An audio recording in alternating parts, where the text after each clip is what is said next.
صل على محمد وآل محمد.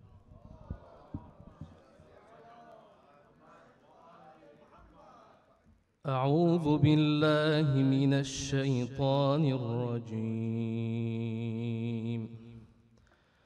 بسم الله الرحمن الرحيم. هل أتى على الإنسان حين من الدهر لم يكن شيئا مذكورا إنا خلقنا الإنسان من نطفة أمشاج نبتليه فجعلناه سميعا بصيرا إنا هديناه السبيل إما شاكرا وإما كفورا إنا أعتدنا للكافرين سلاسل وأغلالا وسعيرا إن الأبرار يشربون من كأس كان مزاجها كافورا عينا يشرب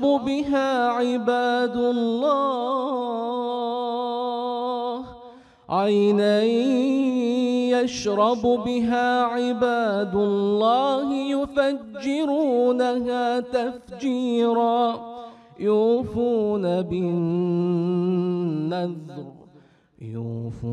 بالنذر ويخافون يوما كان شره مستطيرا ويطعمون الطعام على حبه مسكينا ويتيما وأسيرا إنما نطعمكم لوجه الله لا نريد منكم جزاء ولا شكورا إنا نخاف من ربنا يوما عبوسا قمطريرا فوقاهم الله شر ذلك اليوم ولقاهم نضرة وسرورا وجزاهم بما صبروا جنة وحريرا متكئين فيها على الأرائك لا يرون فيها شمسا ولا زمهريرا ودانية عليهم ظلالها وذللت قطوفها تذليلا ويطاف عليهم بآنية من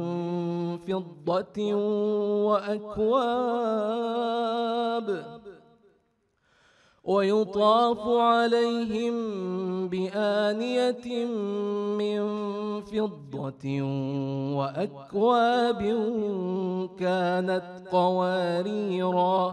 قوارير من فضة قدروها تقديرا ويسقون فيها كأسا كان مزاجها زنجبيلا عينا فيها تسمى سلسبيلا ويطوف عليهم ولدان مخلدون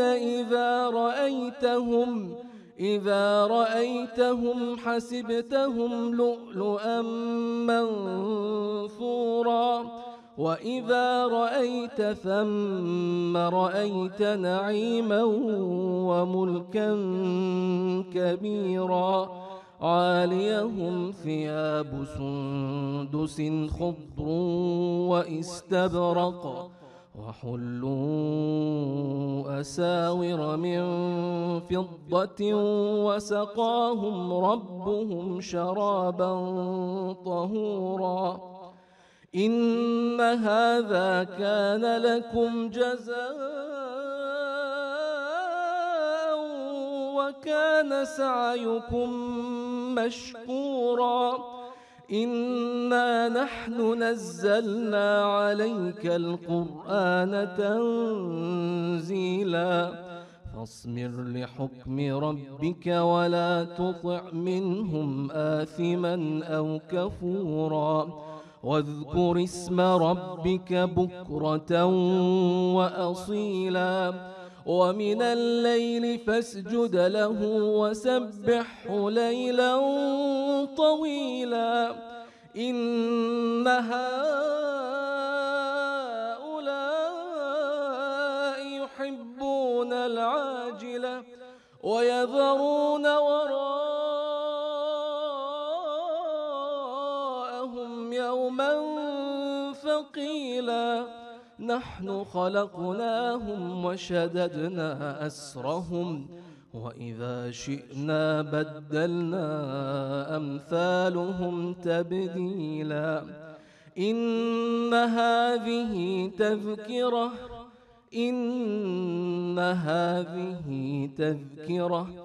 فمن شاء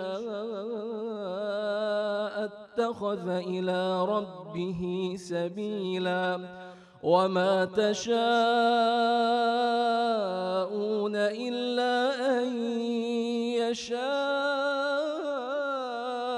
الله إن الله كان عليما حكيما يدخل من يشاء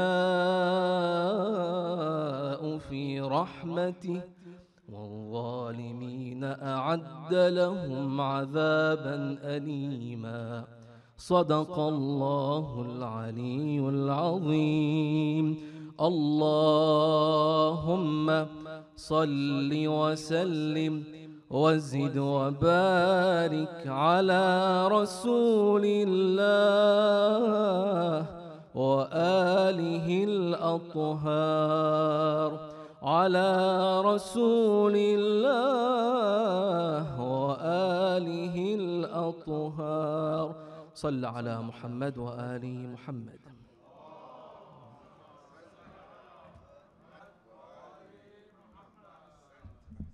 Assalamu alaikum everyone, rahmatullahi wa barakatuh. Thank you for being here. I'm Sara. I'm going to be moderating this panel and hopefully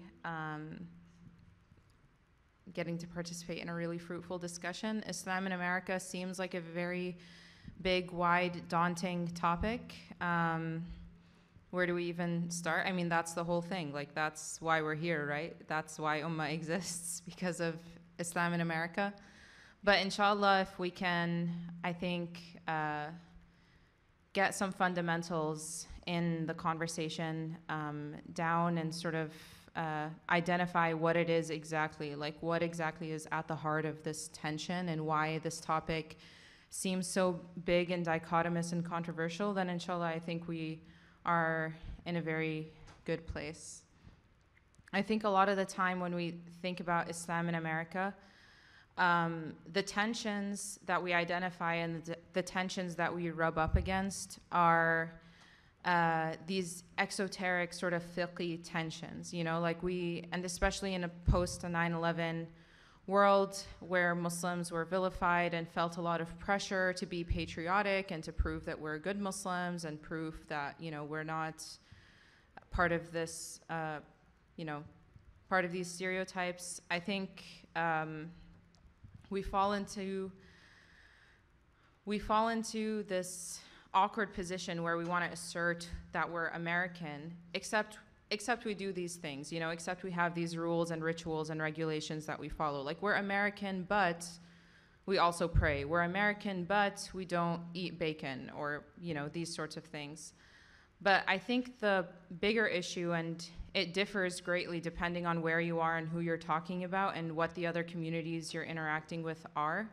I think the bigger tension is ideological And I think if we arrive at the fiqh thing first, and then we're confronted with the ideological problems and the philosophical problems, then everything sort of crumbles, because these fiqh rules that we have don't really fit into the landscape of the principles and values of the society we're in. And inshallah, we have speakers who can speak more in depth on these topics. I'll introduce them one by one, inshallah, as we go. But first, I'd like to invite Hujjat al-Islam, Sheikh Abdul Jalil Nawi, to give his introductory remarks. He was born and raised in Accra, Ghana, began his Islamic studies at Al-Hidayah Islamic School, and became a teacher at Al-Hidayah Islamic School and taught for many years. Later, he went on to study at the Ahl al-Bayt Institute and became a teacher there, and then served as one of the imams and speakers at the Shia Central Mosque in Accra. After years of service in Ghana, he moved to Iran and completed Hawza studies there, and now he lives in DC and has served centers and mosques across the US, and is currently the resident alim of Idara Jafariya in Burtonsville, Maryland. So please, Sheikh, whatever you're prepared. بالله من الشيطان الرجيم بسم الله الرحمن الرحيم الحمد لله رب العالمين والصلاة والسلام على محمد وآل محمد اللهم صل على محمد وآل محمد.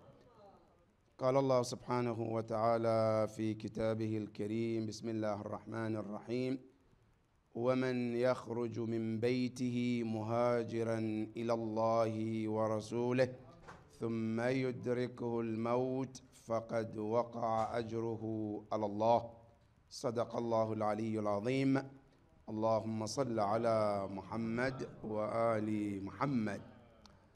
My topic is about migrations and some of the Islamic position in that regard. What is the Islamic point of view when it comes to migration? In the Quran, emphasis has been made about migration. The first ayah is the one that we just read, where Allah subhanahu wa ta'ala is saying, وَمَنْ يَخْرُجْ مِنْ بَيْتِهِ مُهَاجِرًا إِلَى اللَّهِ. When a person leaves their home, migrating from one place to another for a good reason, and inshallah we will mention what are the good reasons for migration, because sometimes migration is haram, as our maraja mentioned. Sometimes it's wajib.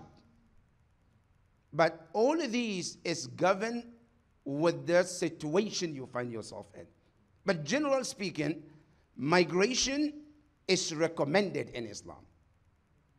In Islam, when you live in a place, especially when your deen becomes in danger, then Islam says it's wajib to migrate. And if a person refuses, Yawm al-Qiyamah, he or she will be held accountable. Allah tells us in the Quran, Yawm al-Qiyamah, the angel will ask certain group of people, what is your story? Then they said, Kunna mustada'afina fil ard. We were mustada'afin, oppressed, weak. Then the angel will tell them, Alam takun ardullahi wasi'atun fatuhajiru fiha. Isn't the earth was vast enough to migrate? If you live in a place where your religion, your life becomes in danger, Islam says you must migrate. That is one about the importance of migration. Now, secondly, you come to our Prophet. In Islam, migration is very important. To look in Islam, with all what we have of incidents and history, our Islamic calendar is about migration. Hijri. And you know the history of it after Rasulullah, because the Arabs, prior to Islam, they didn't have a calendar. So how do they follow, how do they mark things? they always look at the event that took place in a year. And that becomes something to remember. Even the time of the Prophet too. That's why the year Khadija died, what do we call it? Amul Huzn. What does that mean? The year of grief. Now, is that a name of a month? No, it's just an incident. That the whole year is named after that. Now, it is mentioned that after Rasulullah, Muslims came together and they decided to have a calendar. The first suggestion was, let's take the birth of Rasulullah, like Christians. Some opposed that. The second opinion came, no, let's take the death of Rasulullah to be our calendar. They opposed that. Now back and forth, back and forth. Finally, Amirul Mu'mineen Ali ibn Abi Talib alayhi salam,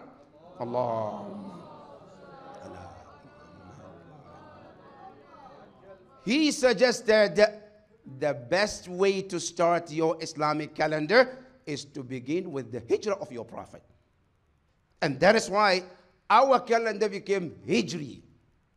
That is number two. Number three, the first one to plant the seed of Hijrah is Rasulullah. When Muslims were facing torturing, punishment, the Prophet told Muslims, migrate. And the first place Muslim migrate was to Africa. And that is where the Africa comes in the picture. The first place the Prophet suggested out of the entire universe was Africa, where he told them to go there. إِنَّ بِهَا مَلِكٌ لَا يُظْلَمُ عِنْدَهُ أَحَدٌ. As a king there, he will never allow anybody to be oppressed. And Muslims migrated there. And today, as we speak, there are so many great grandkids of those who migrated. They're still there in Ethiopia. And just to let you know, the king Najashi, one of his great-grandchildren happened to be in Karbala too, who died with Imam Hussein alayhi salam. Because after he became Muslim, he sent one of his sons to go to Medina and learn Islam. And he stayed there. He also got married and had children. And this is the profit of migration. That is the importance of migration in Islam. Now, on top of that, Islam emphasized that one of the prophets who is known as Sayyidul Muhajirin is Ibrahim al-Khalil alayhi salam. You know, Prophet Ibrahim was one of the immigrants. He was born in Iraq, then moved to Saudi Arabia, Al-Hijaz, then came back to Egypt, then went to Palestine, and finally settled there. Went around, and traveled from one location to another. That is the example that we have. However, in Islam, as we talk about the importance of migration, the Prophet tells us Islam puts some reasons for migration. One of the reasons that is okay or is allowed for one to migrate, number one, when you are migrating to protect your religion. And we see that example in Surah Al-Kahf, with the youth called Ashabul Kahf. This youth, which Quran says, إِنَّهُمْ فِتْيَةٌ آمَنُوا بِرَبِّهِمْ وَزِدْنَاهُمْ هُدًى. They were living under oppressed government. They fear of their religion, their deen.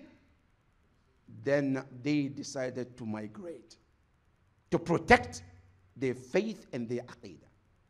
That is one of the good reasons why Islam allows you to migrate. That's reason number one. Number two, a person is allowed to migrate for seeking knowledge. Anywhere in the world you can go to learn, educate yourself, Islam says that migration is accepted. And we see one example where Rasulullah sallallahu alayhi wa alihi wa sallam,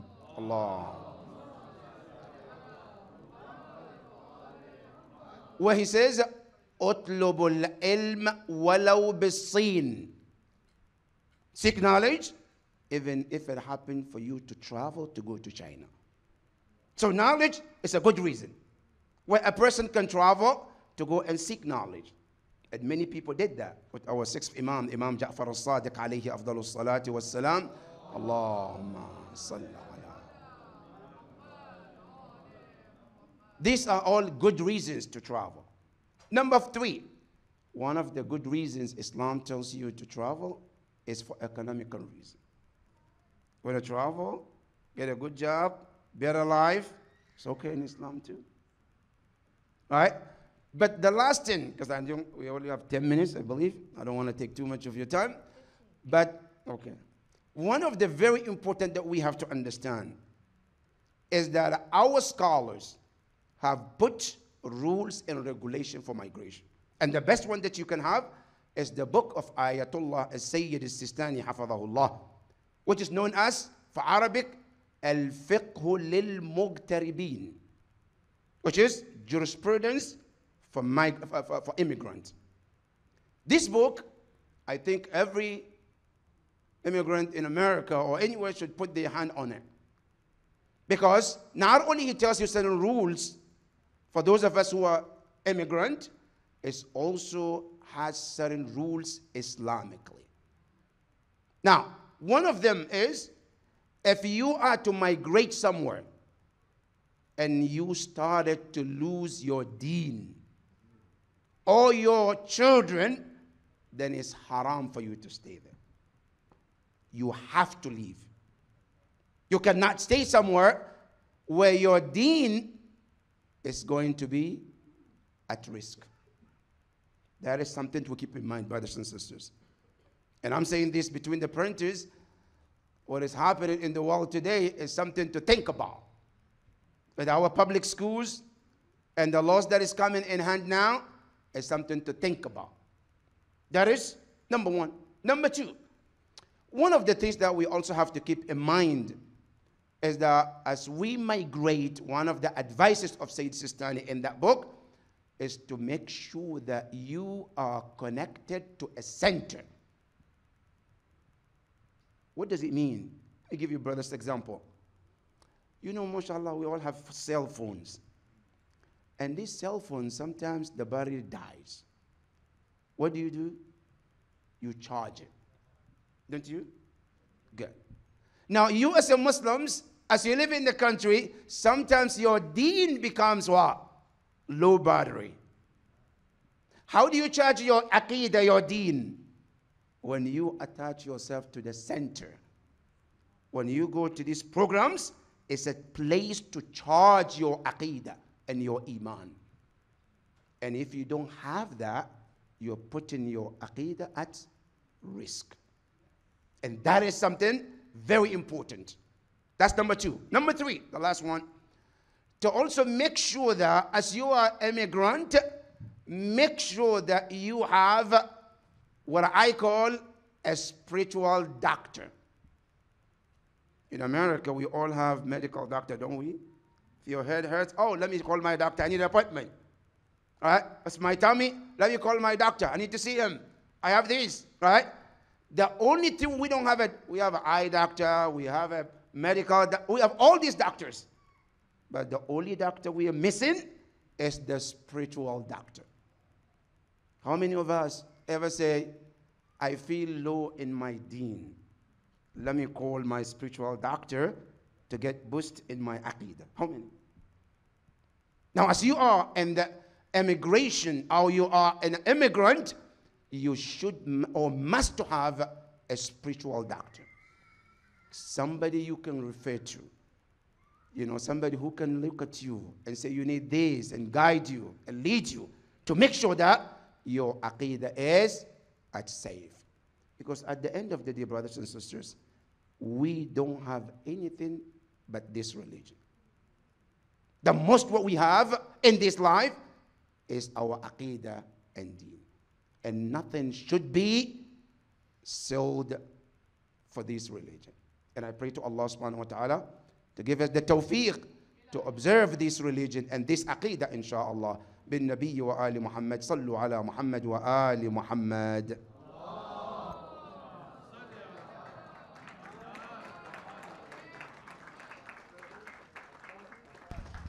Thank you so much. Jazakallah khair. That was excellent. I think you hit on several important things, and I think finishing on the idea of a spiritual doctor, I think gets at sort of the thesis statement of this whole panel. You know, like our existence here is so dictated by the physical, you know, like we're so obsessed with optimizing our health and with optimizing the science of our lives, that the spiritual realm, you know, the akhirah realm, is like something that is absent to us. It's something that is coming later.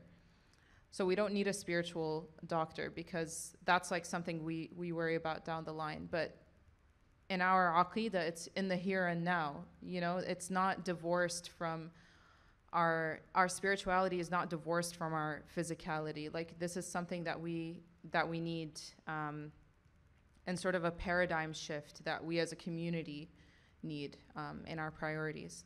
Something else that occurred to me while you were speaking is this idea of hijrah. I guess when I always think of hijrah, I've always thought of the idea of migrating outside of the US. It's sort of like, oh, the West and America versus like the rest of the Islamic world, as if the Islamic world right now is some like utopia, and you go back and, you know, it's just ulama walking the streets and everyone's enlightened. But I think the nation state model and like all these, you know, all these different systems that exist within modernity sort of distort our idea of what hijrah even means. You know, like maybe the idea of hijrah is migrating to somewhere within the US, but somewhere with a thriving community, somewhere where you have a spiritual doctor, somewhere where your deen is protected. And I think expanding that concept of hijrah is really useful. So thank you, Sheikh. Jazakallah khair. Next, I'm really excited to hear from Dr. Liaquat Taqim, a native of Zanzibar, Tanzania. Professor Taqim is the Sharjah Chair in Global Islam at McMaster University in Canada. He's a prolific writer and speaker, has authored and or translated 8 books, and is currently working on his 9th book on Quranic exegesis. He's also has copies of his new book, Shi'ism Revisited, which you can purchase after the session, inshallah. It has beautiful green cover. We love the color green.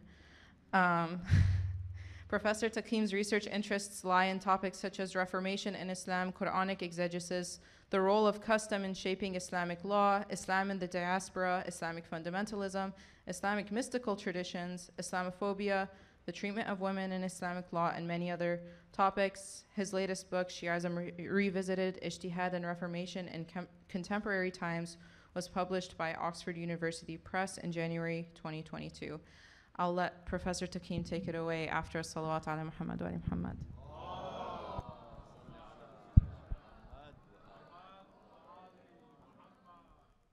أعوذ بالله من الشيطان الرجيم بسم الله الرحمن الرحيم قال الله سبحانه وتعالى في كتابه المجيد ادعو إلى سبيل ربك بالحكمة والموعظة الحسنة وجادلهم بالتي هي أحسن صدق الله العلي العظيم صلوا على محمد وآله.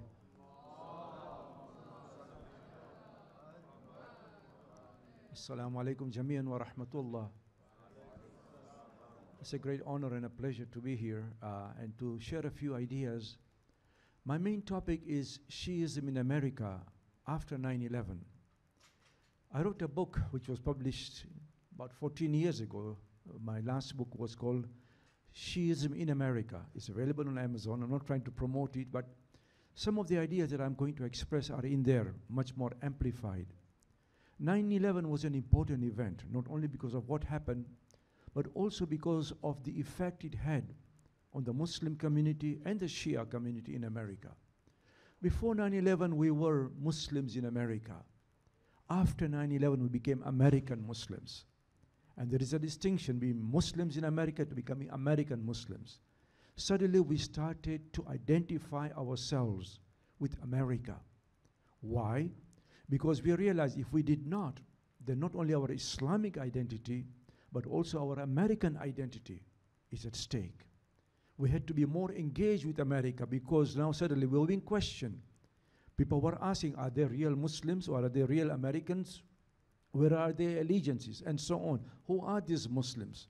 So we had to speak out. We had to affirm ourselves. Indeed, I call it a transition between the language of conversion to the language of conversation. Before we were just trying to convert people. Now suddenly we had to converse with the people because we realized that we had to change how we engage with America. Muslims in general, and even the Shias, engage in more civic responsibilities. I found so many areas, so many places whereby the Shias would actually go to the streets and help the homeless or those who are impoverished, or even helping the firefighters and so on. It is what I call the indigenization of Shia Islam. Indigenization means to consider Shiism as an indigenous entity in America, not an exterior one. In other words, appreciate American values without compromising on Shia principles. The two are not opposite to each other. We can be good Americans, and we certainly can be very good Shias at the same time. This indigenization means to interpret the message that is suitable for the American Muslim on the one hand without sacrificing Shia doctrines. This is an internal process. We are not talking of the Arabization or Pakistanization of American Islam. We're talking of an Americanization of Shia Islam right here in America. In other words, just as we can have Pakistani Muslims, Moroccan Muslims, Canadian Muslims, we can also be American Muslims without, as I say, sacrificing our beliefs. We also realized after 9/11 that this silent Muslim majority syndrome has to end, because it was the extremists with their violence who spoke on behalf of Islam before 9/11 and during 9/11. And we became guilty by association. And we had to realize that we had to speak. Otherwise, all America would know about us as through the bombs and the violence. So we became more vocal in different ways. And I think that we need to be even more vocal.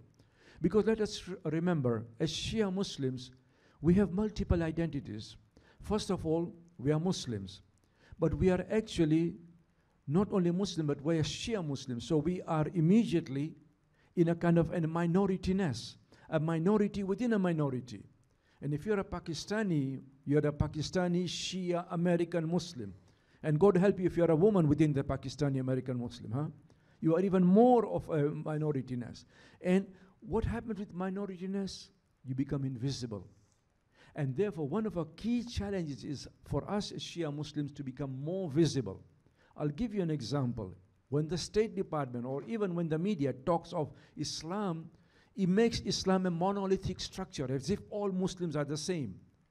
They never say that Christians are against abortion. They will say Catholics are against abortion, correct? Because they will differentiate between Catholic and Protestants. And within Protestants, there are different denominations. When it comes to Islam, you'll read Muslims believe in the triple talaq. Hello, I'm a Muslim. I don't believe in the triple talaq. Or Muslims pray the Taraweeh prayers. Why is it they cannot distinguish between Shia Muslims and Sunni Muslims? Because Shia Muslims have remained silent. We need to speak up so that we become representative and the voice of Islam. Sallu ala Muhammad wa alayhi.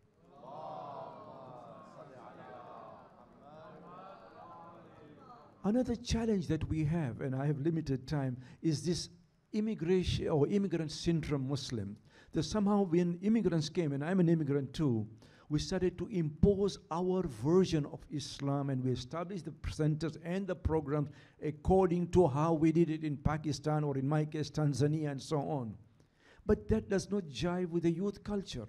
I cannot treat my children and grandchildren now the way that I was brought up, simply because we are in a different environment. You remember that hadith by Imam Ali alayhi salam, that bring up your children differently from the way that you were brought up. What we have done is we have built these mortars and bricks called mosques, but we have built the outside of the mosques, but not the inside. I had to interview a lot of youth during this book that I wrote on Shiism in America. And you know what they told me? It says the emptiness of the mosque is a reflection of the emptiness of the hearts and the minds of the youth. You build the outside, but what about the youth? One thing that I am really happy about at this event, Ummah event, is the number of youth that I've seen here. When I go to the mosques, I hardly see so many youths. The only time you see them is when somebody gets married, somebody dies, or in Muharram. That's it. But look at the number of youth here. It shows that the youth are willing to come, provided we give them the kind of programs and treatment that they need. I engage with the youth because I teach at a university in Canada. So I know what Muslim youth are. The majority of those taking my classes are Muslims, by the way. Sunni Muslims, some Shia Muslims. So I know their way of thinking. And here they are in the classroom. They are able to mingle. They are able to interact. But those women in my classes, when they come to the mosque, they are locked up in basements sometimes, or in places where they cannot even interact. My sisters and brothers, it's time that we woke up, because we are losing the youth. And this is my vision for the future. I'll give you more examples. I'm sorry to be personal, but these are issues that we need to think about. I perform a lot of marriages also, by the way, in Canada. Most of the marriages I perform are outside the mosque, not inside the mosque. Why is that, you might ask? Because we do not give our youth the opportunity or the chance to connect with each other. It's just like this. A father drops his daughter called Zainab. He drops Zainab to school. Zainab, you see, there's Paul, there's John, there's Jack. You can talk to them. You can interact with them, but you cannot marry one of them. Haram, they're kafir. The same father drops Zainab to the local Islamic center. Zainab, you see, there's Muhammad, there's Bakr, there's Ali. You cannot talk to them, astaghfirullah. But you must marry one of them. It doesn't work like that anymore. Because of that, I find that 70 to 75% of the marriages I perform are with outsiders. Our youth are marrying outside more and more. Girls are marrying outside, boys are marrying outside. They convert, but how good the conversion is, wallahu a'lam. I don't have a problem if somebody is coming to Islam, ahlan wa sahlan. But I do have a problem with when those, instead of coming into Islam, they take our youth outside of Islam.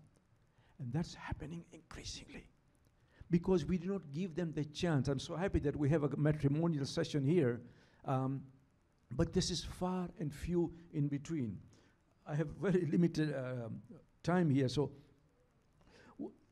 I have more time. No, I don't want to take other people's time. But as I said, our youth, I find, are very honest.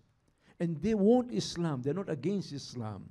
What they do not want is the cultural Islam that is imposed from outside. So they are differentiate between our Islam and the Quranic Islam. The two are different. Many times we bring up our children and we impose our culture on them. What happens is this: they cannot connect between the mosque and the outside world. What we have done in many mosques, and I'm not reflecting on any particular mosque, is that we've changed the language. We now speak, instead of Urdu, we speak in English, whatever the youth understand. We've changed the language, but we've not changed the substance. These youths are intellectually engaged, by the way. They're very smart. They want something which will intellectually engage them. I'll give you an example. A friend of mine was telling me in New York, he used to teach a madrasa.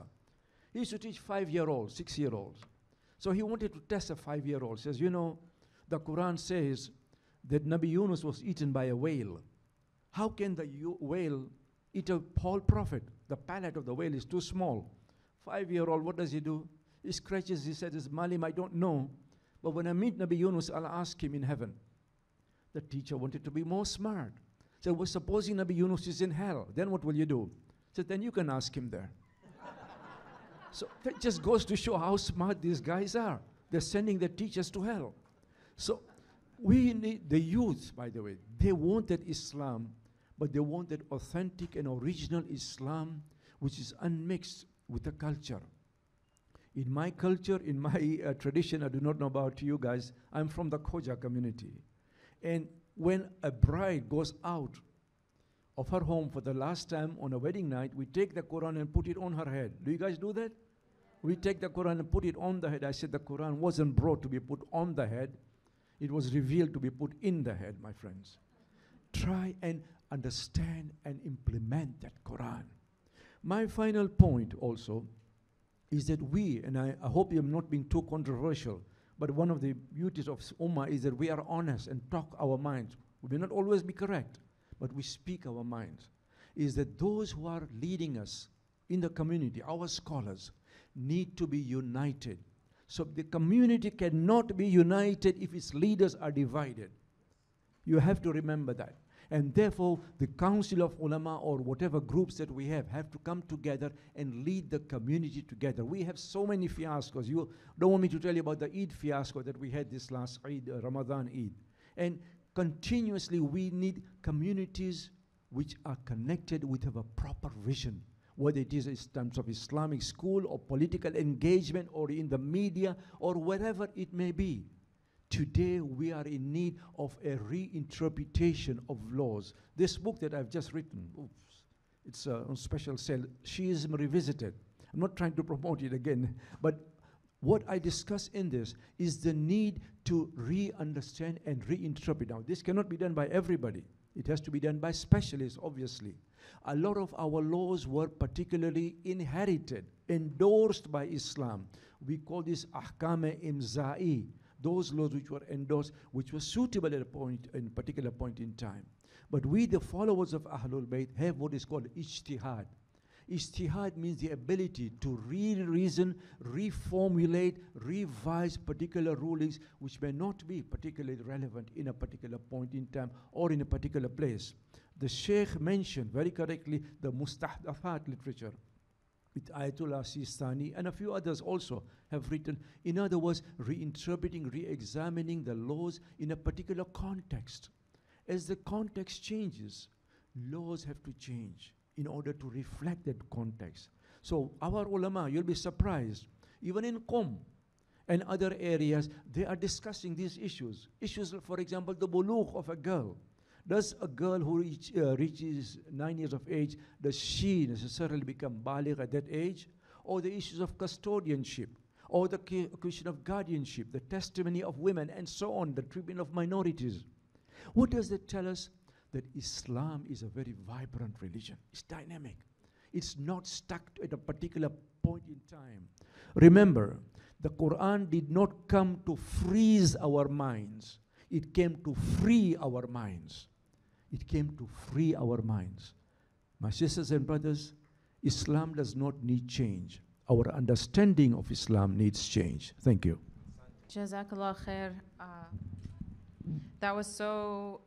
I wrote down like an entire page of things, so I'm not sure if I'll get to ask everything I want to in this moment, but I think you hit on a few things that I think are really key. I think we're at a critical moment right now where the question is, what is indispensable to the tradition and what is sort of the cultural clothing of the tradition that we're carrying on for the sake of carrying on? And I think this is a really big question as we talk about creating an indigenously American Islam. You know, like I think we conflate a lot of what Islam is with these cultural and artistic traditions that arose in very particular times and circumstances and places. You know, like is Urdu Nuha inherently more Islamic than an English poem that engages with Islamic themes? Like, what makes something Islamic, I think, is the real question. And how do we create an Islamic culture that is intelligible to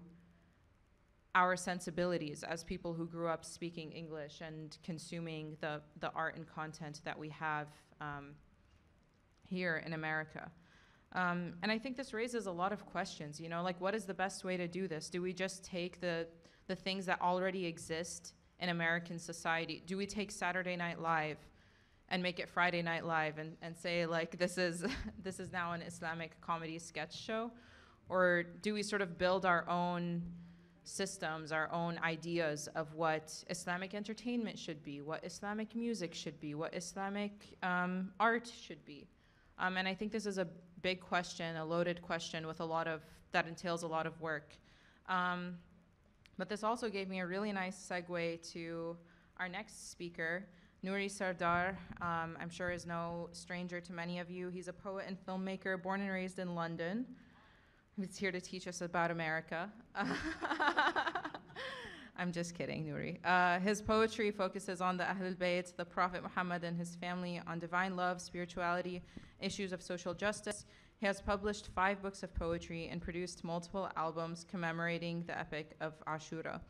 Through his books, albums, and videos, his poetry is read and heard avidly by readers and listeners worldwide. As a filmmaker, Nouri has produced and directed dozens of documentaries and short films tackling various issues that affect the Muslim community. So I'm not sure, do you want to screen your thing Yeah, first? so let me just introduce it first. Firstly, thank you for the passive-aggressive comment. Appreciate it. And it's funny because I actually, Salli ala Muhammad wa Muhammad.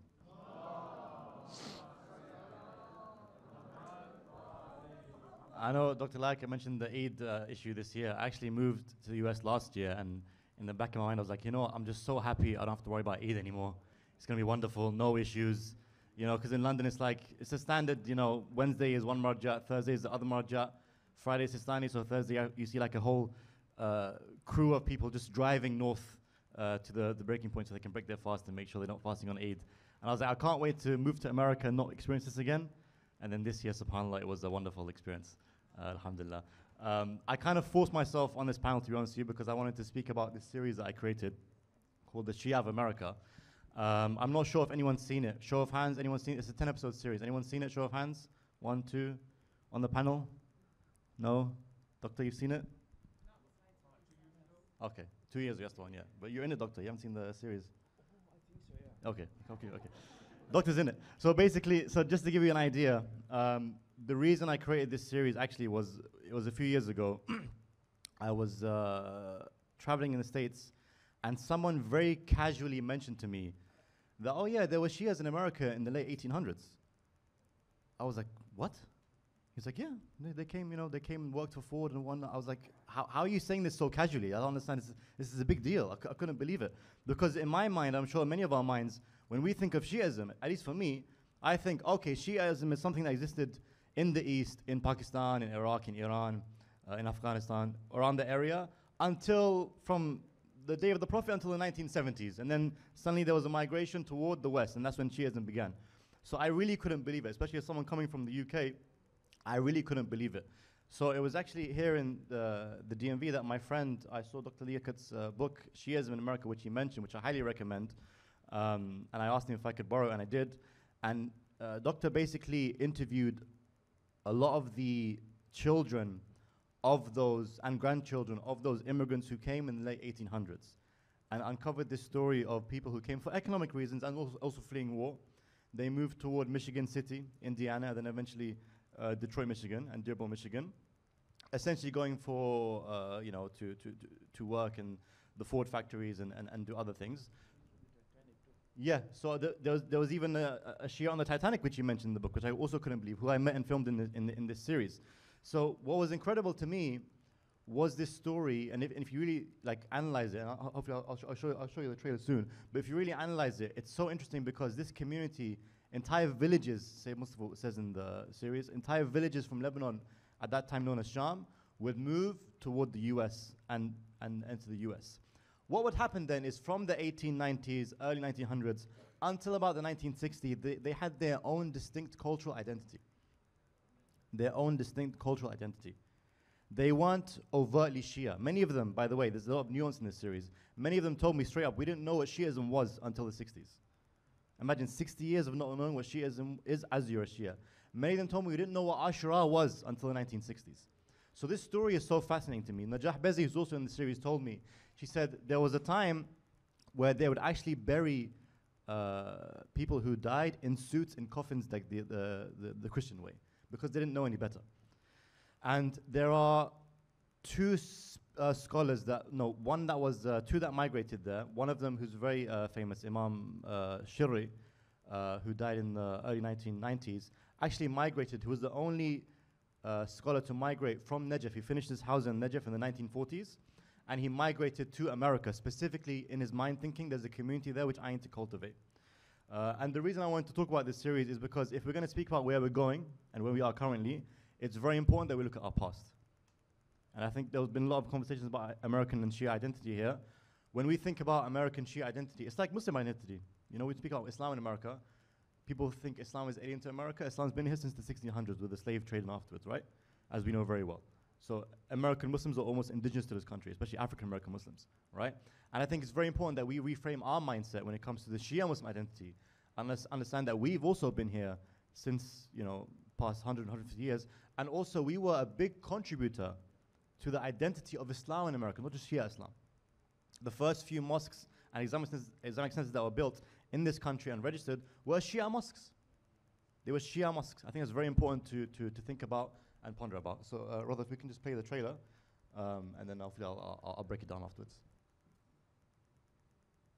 Of the Shia immigrants arrived in the United States in the late 19th century. Some of them arrived as early as 1875. My parents came from Lebanon around 1908, 1910. My husband was born in 1935, and Ali was born in 1931.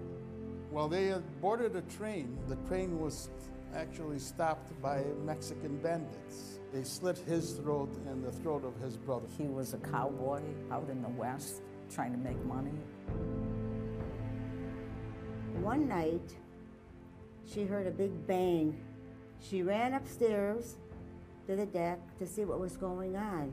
She found out that something was wrong with the ship. It hit an iceberg. They established the first Shia Muslim mosque back in 1924. When the early immigrants came, they adopted Christian ways and Christian identities in order to understand their Islam. When the Muharram came, we didn't know any family. We didn't know where to go to. They came with nothing and established not just their deen, their iman, but they set up something for their children, set up something for the communities. There are so many great men that sacrificed everything for the sake of Islam and for this community. He would say that, one day that Imam al-Mahdi and Jesus Christ will both come alive, the whole world will see them at the same time.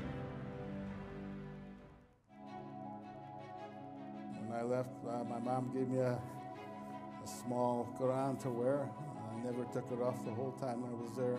Many is the time I ended up in a foxhole when we were being mortared, praying to Allah to keep me from harm. قال لهم هذول مسلمين يعني جاي يصلون ليش يمنعون من الصلاة؟ قالوا له لا هذول مو مسلمين، الشيعة مو مسلمين، هذول روافض، واجوا يرمون علينا برا شاشة. هذا الجندي بس التفت يمين شافنا رمانا بالرشاش مال، اجى على اطراف عباتي.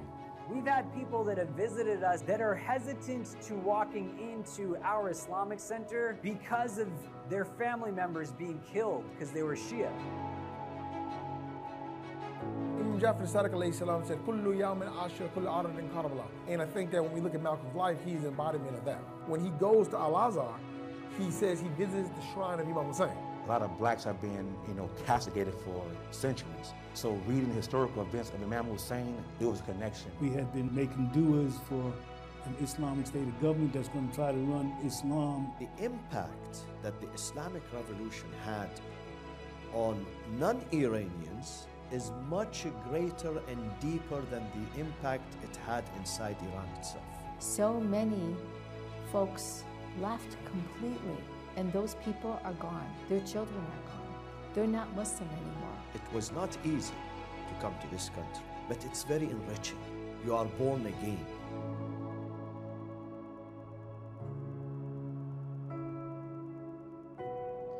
صلي على محمد وعلى محمد.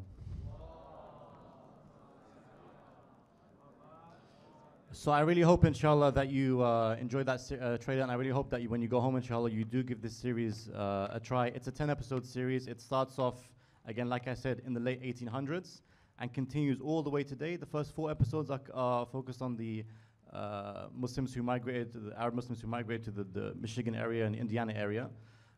We briefly speak about Pakistanis and Khojas, and then we go on to African Americans, the impact of the Islamic Revolution in America, which is a big impact, and then Muslims in prisons, and also the future of Islam in America, 10-episode series. And it's funny because,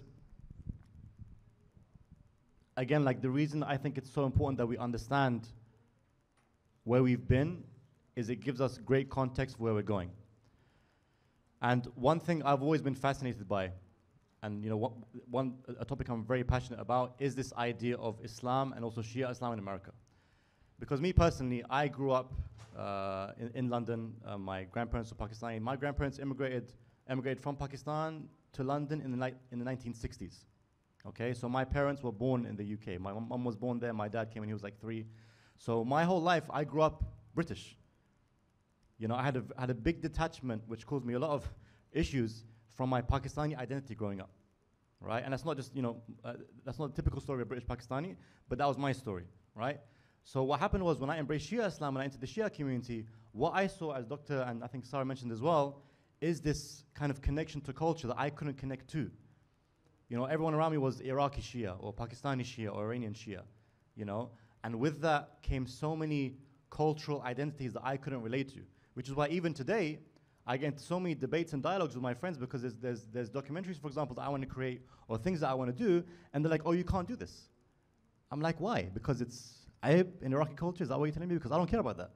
Are you telling me it's not appropriate in Pakistani culture? Because that's not relevant to me. I'm a product of the West, right? So I'm constantly in this battle of identity between my Islam and my Shia Islam, which in a large part is a product of the East, right? 1,000 years of Eastern history, and now placed in what is a quote-unquote Kafir society, right? So my obsession is understanding where we fit in this paradigm, right? Hashim, the African-American brother who spoke about Malcolm X in this series, told me personally, I can't say everything he said, but he made a very interesting point. He said, I've studied in the Hawza, and hopefully the scholars will educate me further, but he was like, one thing I would like to see is a bigger understanding, a bigger acceptance of urf when it comes to rulings.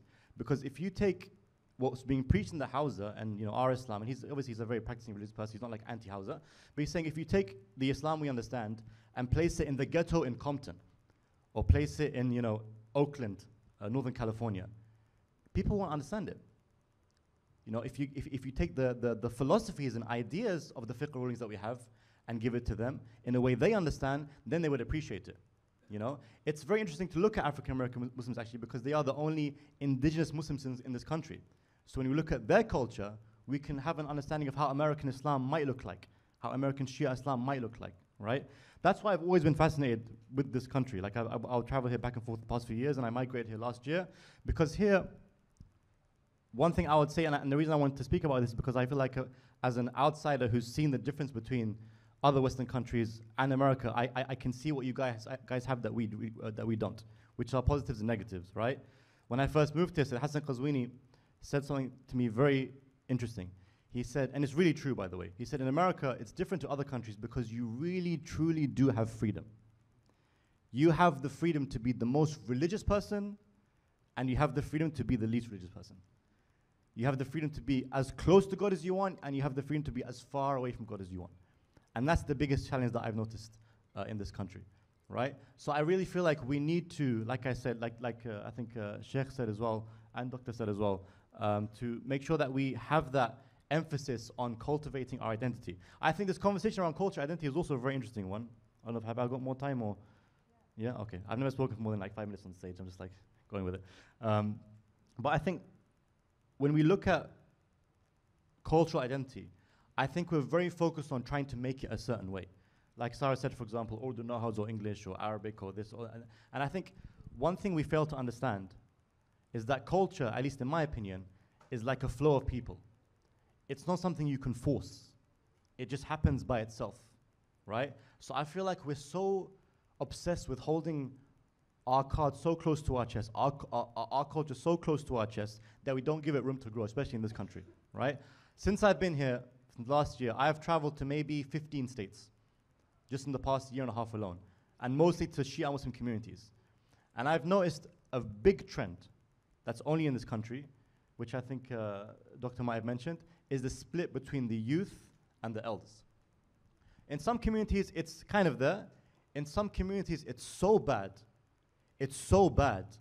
that because the elders refuse to do anything else but Urdu in the mosque, anything else, the youth are not there, and they're all on drugs and alcohol. And I can name you the centers. And that, frankly, is just disgraceful. Absolutely disgraceful. I completely understand, because I have friends who are sheikhs. One of them told me, he goes, look, if you understood the trials that the elders go through. If you see the messages that I get from elders in my community about the loneliness they have, the depression they have, about how they have, for example, they're growing old and it's very difficult for them. They have their own challenges, 100%. I'm not saying we should just sell everything to the youth, but it's very important that our community centers, which are our safe havens in this country, facilitate a third space for the youth. It's very important. Because if you do not facilitate a third space for the youth will either create their own third space elsewhere, which you see popping up all over this country, number one, yeah? Or they will just leave the community completely, which you also see, which is even worse, right? I think we need to understand how much freedom this country gives you and appreciate that if we don't,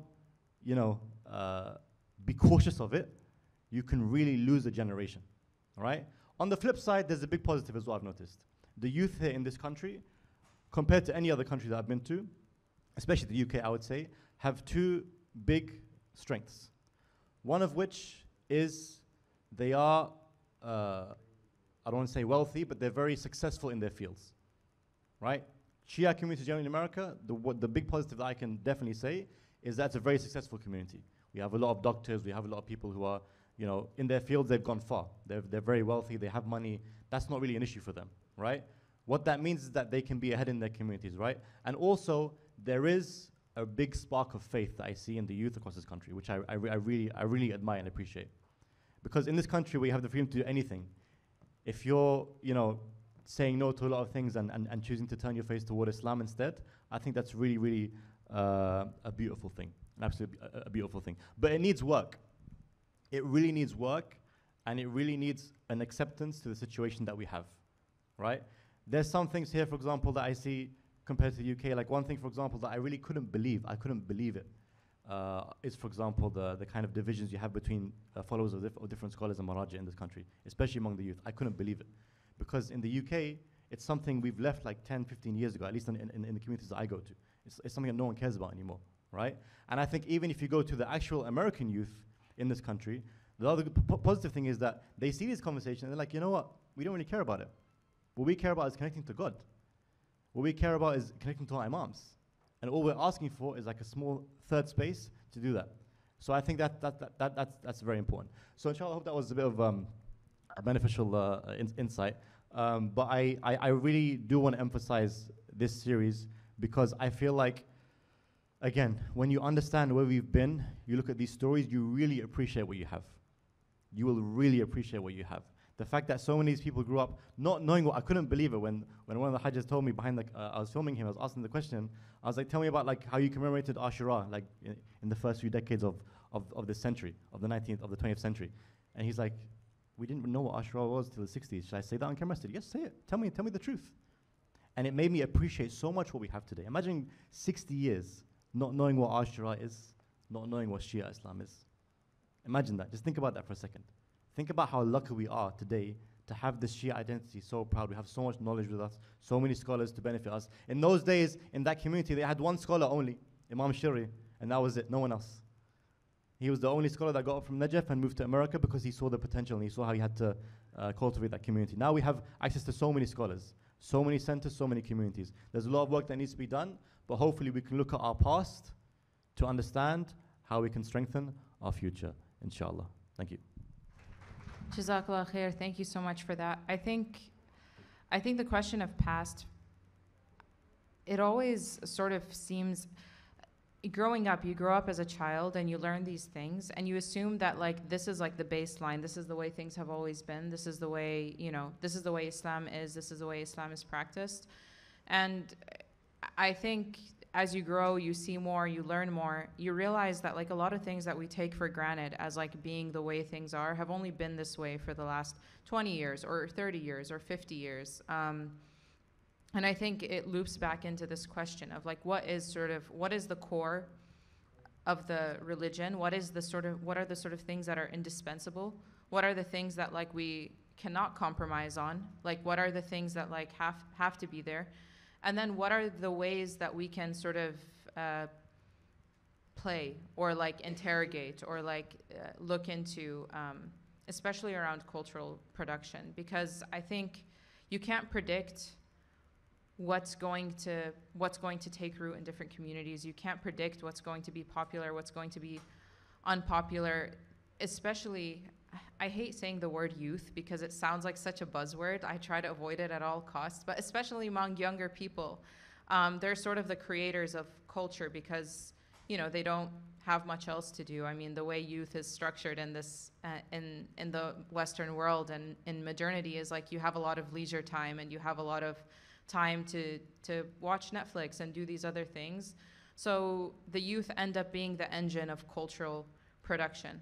What does this mean, and what should we be doing, and what are the sort of vehicles that we can use to sort of guide that cultural production and build an Islamic civilization that is not just, you know, something we see at the Metropolitan Museum of Art, you know? Like, I feel like even saying the word Islamic civilization, you think of like tile work or like remnants and like ruins and like, you know, the Badshahi Masjid in Pakistan. Like, that's Islamic civilization. But we don't think about the things that we are in the process of creating right now.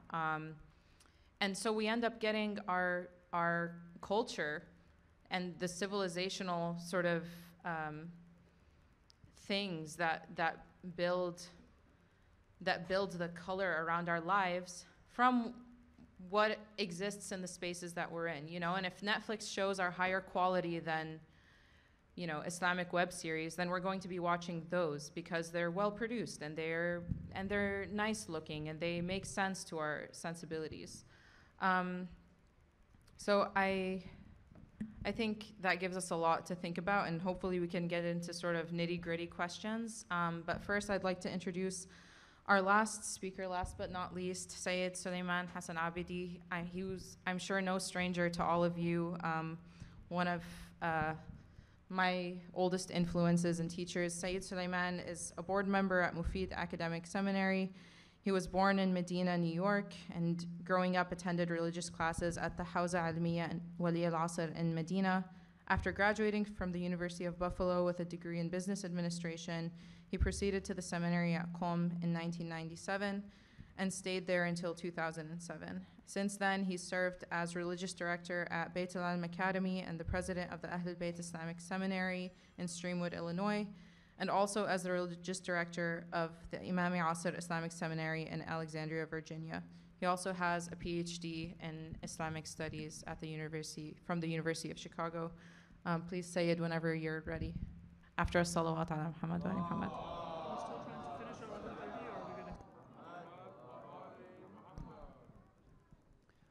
Bismillahir Rahmanir Rahim. Assalamu alaikum wa rahmatullahi wa barakatuh.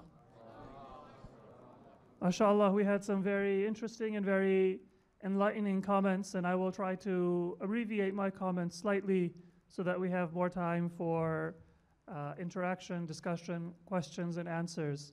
But we've looked at the crises and the challenges that Muslims and Shi'i Muslims, and we can extend that to all people of faith, even if they may be followers of a different religion, face in this society and in this culture. We've had a look at the past and some of the challenges and the opportunities that we have for the future. I want to zoom out a little bit and look at some of the stages of the Muslim response to Western society. And these are not mutually exclusive, and they are not either entirely right or entirely wrong. But I think there is a progression that has taken place and that needs to take place. Many of you are probably familiar with the initial encounter where many more educated and perhaps we can use the term progressive Muslims felt that the West represented many of the ideals of Islam perhaps better than Muslim societies. Famously, Muhammad Abdo, the Egyptian scholar in the late 1800s, said, "I went to the West and I saw Islam, but no Muslims. And then I came back to the East and I saw Muslims, but no Islam." And you're referring to rule of law, an importance given to education, the protection of individual rights, civil liberties, the existence in some form or another with all the critiques that are possible of a welfare state or a concern for public welfare and so on. So that was one stage of the Muslim encounter with Western civilization.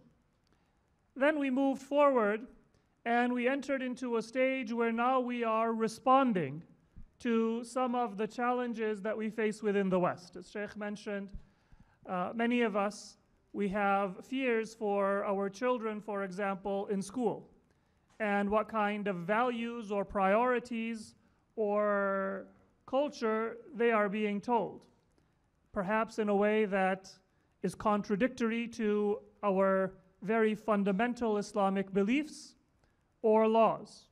And we might find that same challenge in many different areas. There are people who are very successful at the top of their career, but they say that when I go to work, I feel dead.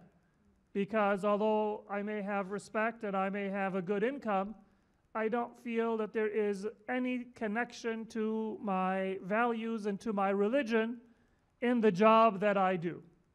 And that's kind of ironic, because there were probably people in history who did much more backbreaking and much more difficult and non-spiritual work. I mean, if you are a bricklayer, there's nothing inherently spiritual about that, or a cobbler, or any of these other careers or artisanal professions that people had, but they might not have had that crisis of identity. Not because what they were doing was intellectually stimulating, or because it was easy. Their hours and the circumstances of their work may have been much more difficult and much more dangerous. But because they had a sense of self and a sense of purpose, which was infused in the sacrifices that they made at work. And so today, whether at school or in our education or in our career, possibly we could say the dominant issue that we face is how do we respond to the values and the dominant culture within our society as Muslims. And in many cases, we have a continuum of responses, but it's in the trenches. We're trying to fight a battle of values or identity. Muslims will ask the question, should Muslims participate in the political system by voting? And if so, should we have a protest vote? Or should we vote with progressive candidates that in some ways are closer to our priorities? Or with conservative candidates that in other ways are closer to our priorities? So this is an issue of a response. How do we react to a dominant culture? The first stage was to see what arguably the West may have done better than Muslim countries, at least, or Muslim societies at a particular time in history, and to see Islam but not Muslims within that Western society. Another response is to see some of the faults of that dominant culture, and now to figure how can we respond to it. And I don't want to say that there's only one response, that you must vote or you must have a protest vote or boycott or follow one candidate or another. But that dynamic is one that many of us can relate to and we are experiencing. The third stage is one that we need to move towards, which is to look affirmatively at our Islamic values and our Islamic ideals and see what message we can give, not just to the West, but to humanity.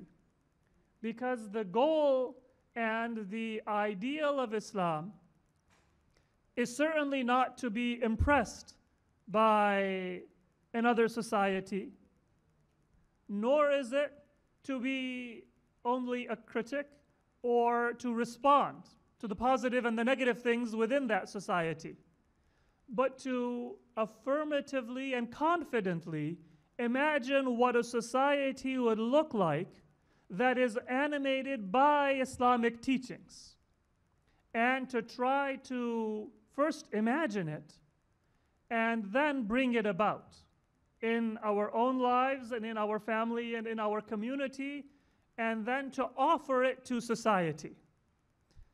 Dr. Taqi made an important point about the difference between conversion and conversation. And that's an important distinction. Perhaps the Shi'i Muslim community has not been as focused on conversion as the Sunni Muslim community is, but that was one priority that existed. When we want to imagine an Islamically oriented society, it is going to have to be through conversation. And there will be conversion, and there will be growth and development, but it will only be possible through a process of engagement and conversation, and not through poaching people from the Sunni Muslim community or the non-Muslim community and trying to bring them into Islam. So if we want to move towards that stage of not just responding that, oh my God, the schools are, say, spreading an agenda about gender or about sexuality that I am very much opposed to and therefore I need to respond to, but towards a direction of creating a community and a message that is rooted in Islam. What are some things that we can think about? And this is to begin a conversation and not to give a lecture at this point. Well, one is that our operative word is not identity.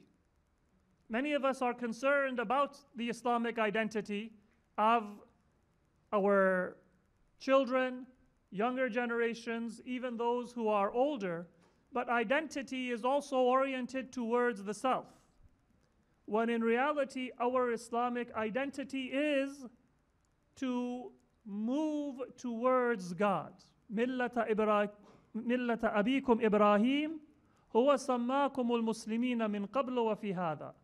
The Quran says that your identity is not who you are, what you think, what you feel, what your experiences have been until now. Yes, that is the capital that you have as a human being. But that is what gives you your potential. Your quote-unquote identity is the orientation you have. هُوَ سَمَّاكُمُ الْمُسْلِمِينَ مِنْ قَبْلُ وَفِي هَذَا means that Ibrahim alayhi salam, his millah, his identity that he has given all of us, is to be oriented towards God. And so many of us, we have a crisis because of our feelings or our experiences, and sometimes we let ourselves be defined by positive or negative experiences we've had with our family, our parents, our Islamic centers, our communities, our own wants and desires, and that is all part of identity in a static sense.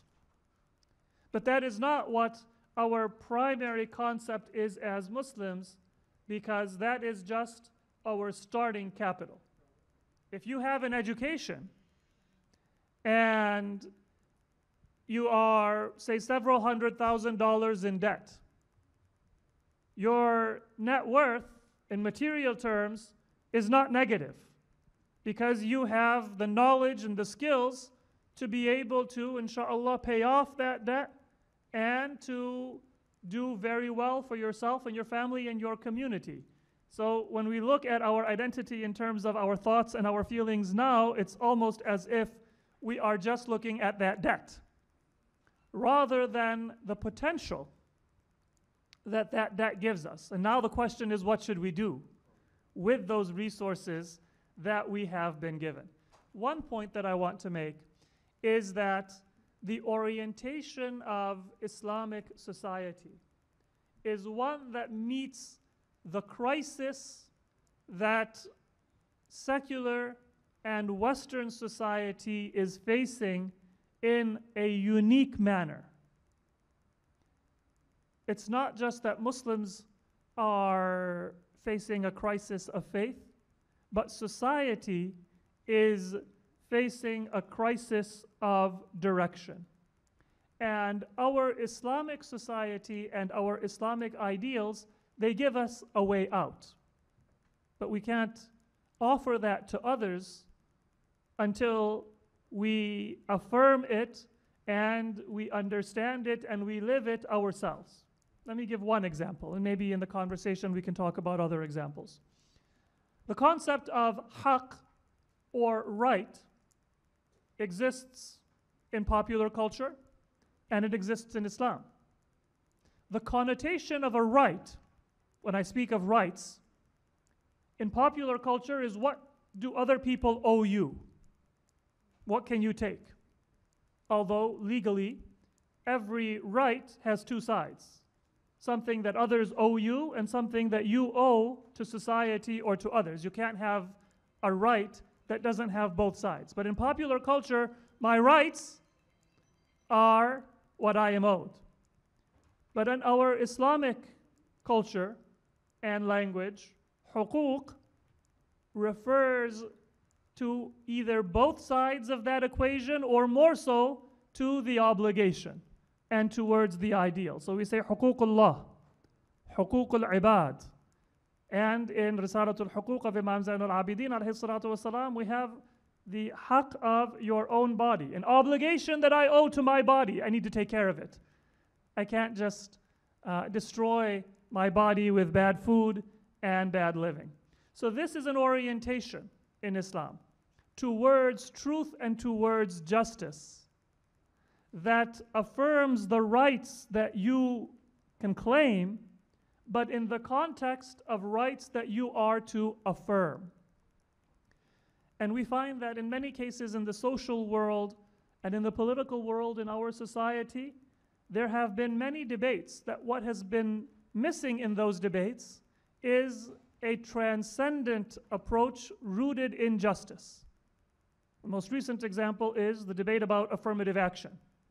Some people say that's reverse racism against Asians or white people. Some people say that that is a way to address the historic injustices that have taken place against certain communities in this society, and parallel laws can exist in other societies. That's a fair debate. But what is missing?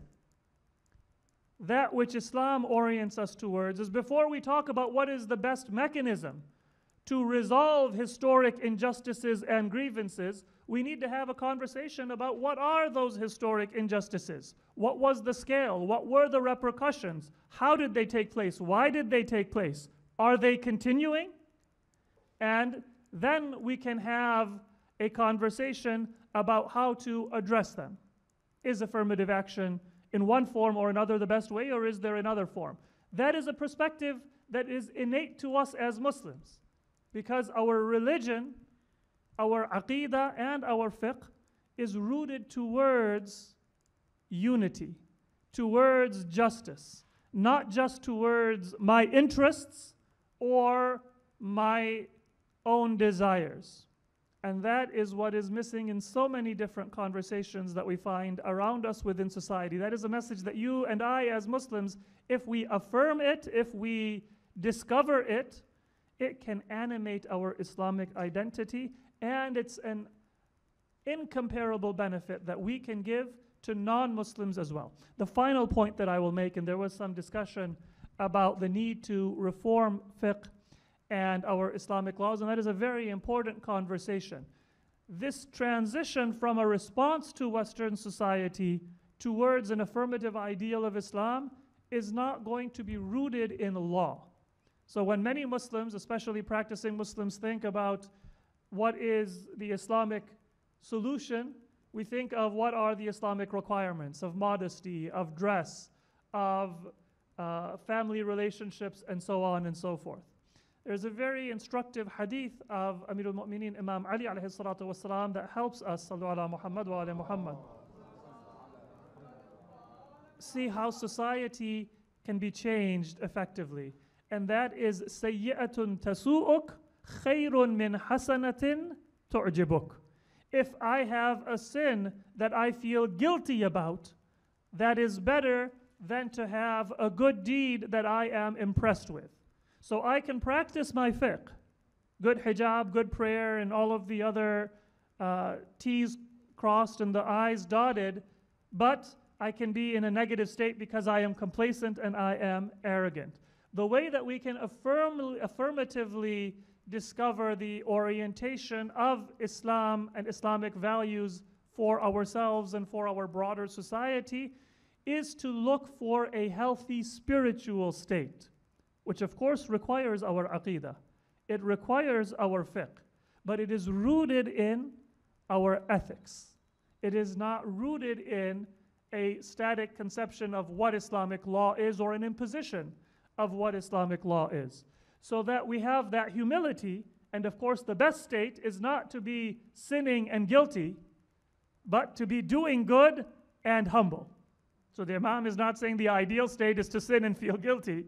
He's saying it's better to sin and feel guilty than to do good and feel complacent and arrogant. But the ideal state is to do good and to be humble and not to be complacent. So inshallah, we can have, through this panel and other sessions in this conference and follow-up conversations, which I'm sure will continue, a conversation about not just how to respond to the crises that Muslims are facing in America and society in general is facing, but to affirm the ideals of Islamic society and to understand them and apply them and to offer them to society so we can be a source of healing and not just an inward looking or a reactive community. Wassalamu alaikum wa rahmatullah.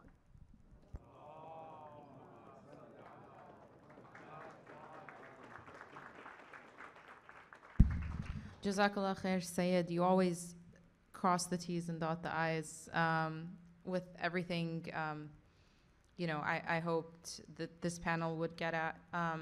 Thank you so much to everyone. I think this has been a very fruitful discussion so far. I have a few things to say, and then I'll begin throwing out questions, inshallah.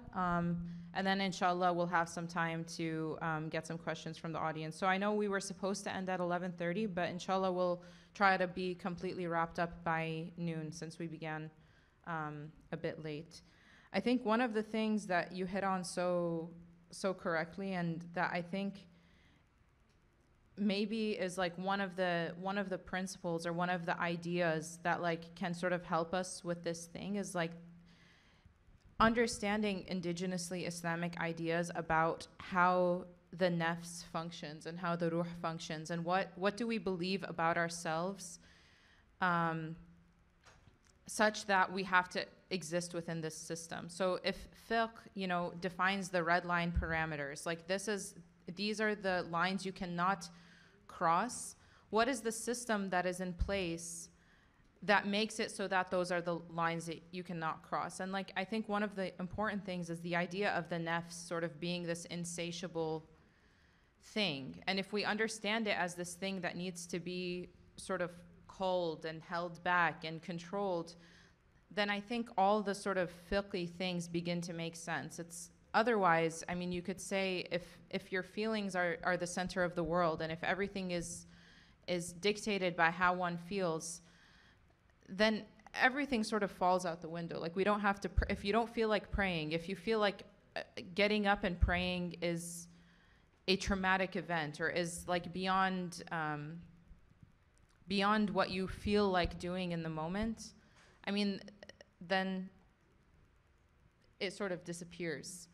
We don't realize it because we think that if I'm praying, then I'm good. When the spark disappears, that you are at risk. Exactly, yeah. I didn't mean to interrupt, but no, please. Very valid point. Many times parents especially, as long as their kids are praying, even if they're forcing them to pray, they're happy. Mm-hmm. And then they get worried when the kid, they say, is not praying anymore. Well, the hadith of Imam Ali is very instructive in many areas of our life, for our own spirituality and for our families. I should be worried when the spark is not there. So I would rather have my child miss a prayer and feel guilty than pray and just do it because I forced them to do it. And that dynamic is what we need to create. The results will come in the future, and it's a very, very important point. So, no, thank you. This is exactly what I want. I want everyone to interrupt me and jump in, and inshallah, like we can have a conversation. I mean, I think one of the things that we're sort of all getting at is that we want to create this civilization. We want to have this sort of like Islamic civilization, but we have this thing that is so attractive and pretty about Western civilization. You know, like I think it's very attractive to us and to our nafs to be able to, like these ideals feel nice, you know, like, oh, whatever you feel, like follow your dreams, follow your aspirations. So the issue is that when it comes to these Islamic things that we need to do, these ritual laws, we want to curb our nafs. Like this is sort of where we put up the red lines, but in every other facet of our lives, we're told to do what we feel. So what is sort of, I mean, how does this apply to other areas of decision making? You know, like when we're making decisions on what career to pursue, or like when and how to start a family and with whom, and these sorts of things is like, I feel like this exists outside of what we count as Islamic decision making. When we're making decisions about, you know, like, does anyone sort of get what I'm trying to arrive at? Sure, I believe, so if I can just say one thing on that, I believe, you know, if this is what you're looking to talk about, it's for me personally, it's kind of interesting when people come to a speaker and they say that speech was very interesting in Alim. Because historically in Islamic culture, that was an insult. If you go to a great, you know, scholar or an Alim and you say your speech was interesting, our concept in Islam was about istifada, about benefit, about nafa. فَذَكِّرْ إِن نَفَعَتِ الذِّكْرَى. Allah doesn't say remind them because they'll be very interested by the stories. But for many people, when they say that and they share a clip or a speech or a conversation, that's praise. They're not intending it as an insult, I hope. But it's because we've kind of been oriented around, well, what I'm interested in is important. And that's true if I have disciplined my interests to first think about what are my priorities, what should my priorities be. So many people delay marriage because they're not feeling it right now. That's not what marriage was ever intended to be. It is a sacred act, an act of worship, and if I'm not feeling it, maybe that tells me something about where my priorities are wrong, where I am focused on the ego perhaps. So that is a challenge for us to be able to separate ourselves from assumptions about what even makes an act valid or valuable. And sometimes we get that from our broader culture or from our entertainment culture without realizing it, and we apply the values of entertainment to religion. And we seek efficiency and other things which are harmful. So I won't be long-winded. Salawat ala Muhammad wa ali Muhammad. Allahumma salli ala Muhammad wa ali Muhammad. I want to thank all of our speakers. Alhamdulillah, I think this was a really fruitful discussion, and I really pray that we are all able to enact ihsan and Islam in all facets of our American lives, inshallah, and help and move towards, away from being reactionary and towards building something solid and beautiful and that is in service ultimately of Allah subhanahu wa ta'ala. Before we end, we have one more person I would like to invite to the stage, but first I'm gonna ask you to do a salawat ala Muhammad wa ali Muhammad and ask our speakers to exit. Thank you. Allahumma salli ala Muhammad wa ali Muhammad. I would like to invite to the stage Anwar Ahmad Khan, who is the president and co-founder of Islamic Relief USA. He was born in Pakistan, brought up in Britain, and moved to the US 30 years ago. He has spent 30 years as a staff of Islamic Relief USA and resides in Northern Virginia, and he is a board member of the UN World Food Program USA, Alliance to End Hunger, and Joint Learning Program Initiative. He's going to speak briefly about Islamic Relief USA. I'm sure you're all familiar with it. I'm sure it's your go-to for sadaqah and zakat and all your charity giving needs, and if it's not, then it should be. So please, with a loud salawat ala Muhammad wa ali Muhammad, help me welcome him to the stage.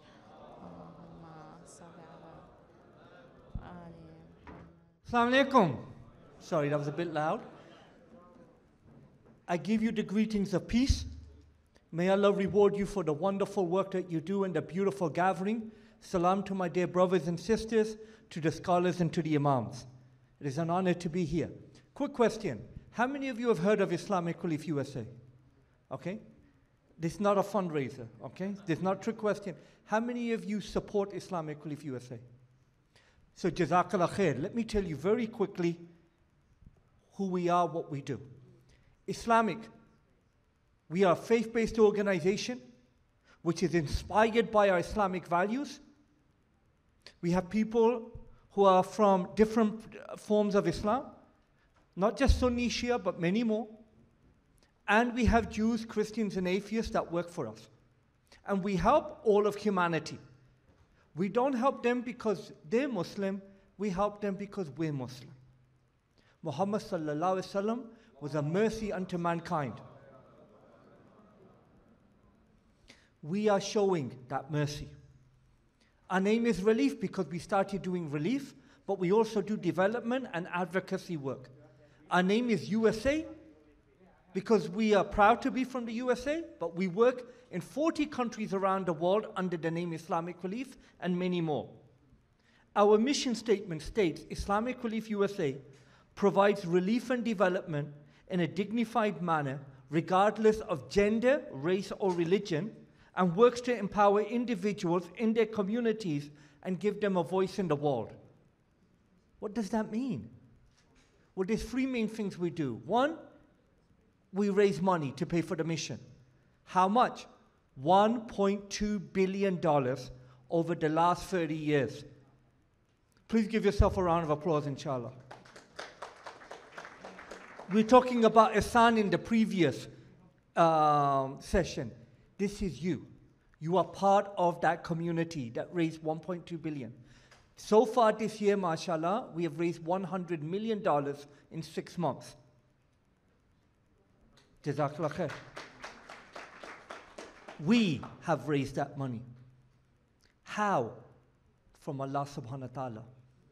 130,000 active donors, 30,000 active volunteers. So that's a beautiful number. What price did it come? 13. 13 of our brothers and sisters of different faiths and ethnic backgrounds died in the last 20 years around the world. The last one was a sister who died in Turkey in February in the earthquake. So our people are giving their blood. That include people who are black, white, brown, women, men, who have given their blood to deliver the aid that you've helped to pay for. Please remember their families and their orphans in your dua. Our programs, what is that? Here in America, we spent over $10 million last year. In the US, the bulk of our money goes overseas. But in the US, what do we spend the money on? Refugee resettlement, hunger issues, and health. Health, hunger, and also refugee resettlement, plus also emergency work. Now, what about overseas in all these countries that we work in, and we help millions of people every year? In addition, we help from America, mashallah, over 30,000 orphans around the world. In addition, we help with peace-building work. In addition, we help with psychosocial work. In addition, we help to bring communities together, not just feed them, but transform them and bring them up. In addition, we also help with some education. So this is some of the programs that we do. The last thing, advocacy. It says in the Quran, in Surah Al-Maun, have you seen those that rejecteth the faith, is those that rejecteth the orphan and urgeth not the feeding of the needy. It is not your job to just feed the needy. If you believe in the Quran, it's in your job description. In Surah Al-Maun, to urge the feeding of the needy. Jihad. Can you stand up, please? Just stand up. This man has been implementing that. No, stay up there. Come on, that's a weak round of applause, a bit stronger. Show some love. So, Jihad has been working on that with the SNAP benefits about feeding people in America. For how many years? 15 years. He's been working on that with Islamic Relief, am I right? In Congress and with Islamic Relief on that, on your behalf. How do you help him? You pray, you donate, and you join in the advocacy. He is wearing a blue shirt, stand up again, with this logo. I need you to go find him. and tell him you want to help. We have this software that helps you to identify your congressman, your senator, congressperson, sorry, and senator. And his team will help you to help us to implement Surah Al-Ma'un, whether that be through the SNAP benefit program, and his colleagues are also working on climate change and many other issues, and refugee resettlement. So, my time is run out. Please pray for the 13 staff and their family who died.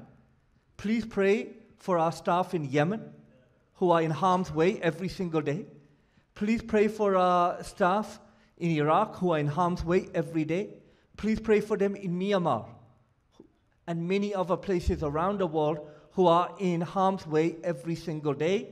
I wanted to thank the leadership of Ummah for giving us this opportunity to come here. And I'll finish with this. We are Islam, faith in action, and you are an inherent part of the Muslim community. We are a community of communities. We love you, and I'm speaking as the president and co-founder. Thank you for your support. We need your du'as. Please go find Jihad and our other colleagues who are going to be here for the next 2 days. Assalamu alaikum.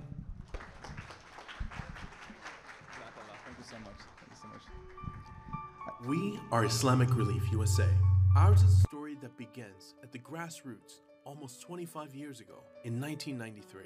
It begins with the hearts of a few men and women moved by stories and images of poverty and suffering in the world. Fueled and inspired in those early days by the generosity of a few donors who believed that together we can make the world better.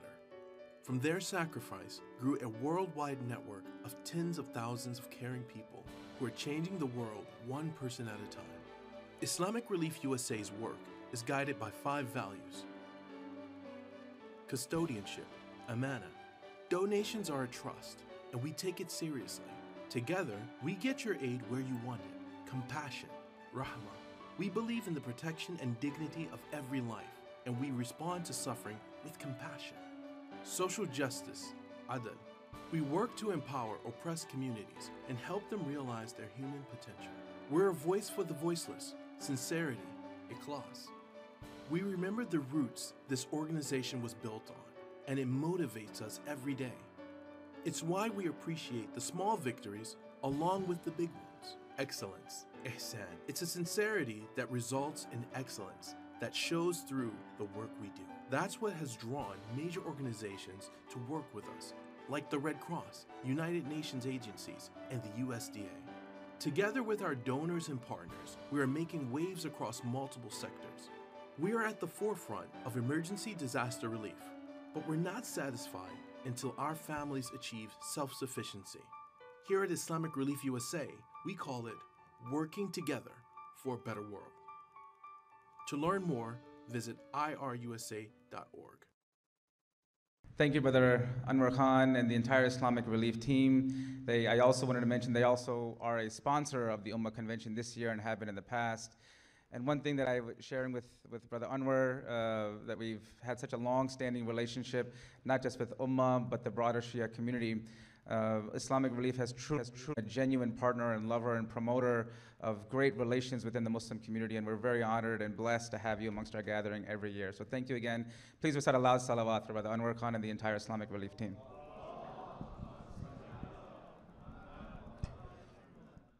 At this time, again, I thank you all for a very wonderful and fruitful morning session, a first session here at this year's Ummah Convention. Thank you all.